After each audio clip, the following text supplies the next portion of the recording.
श्री साईबाबांच्या भक्तीचा आणि आदिमायेच्या शक्तीचा संगम शिर्डी ते वणी पदयात्रेला आज प्रारंभ।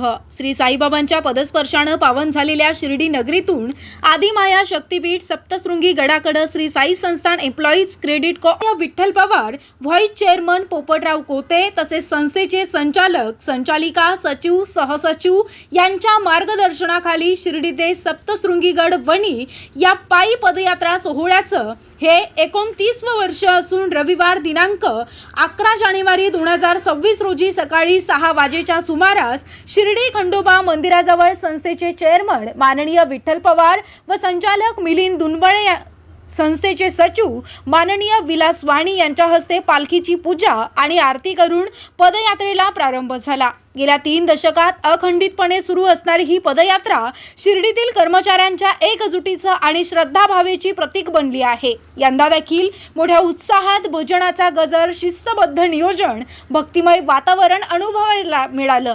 शिर्डी ते वणी हा प्रवास केवळ अंतर कापण्याचा नसून साई भक्ती आणि देवी शक्तीचा सांगड घालणारा आहे। श्री साईबाबांच्या चरणी आशीर्वाद घेऊन शेकडो पदयात्री वणीच्या दिशेने मार्गस्थ झाले।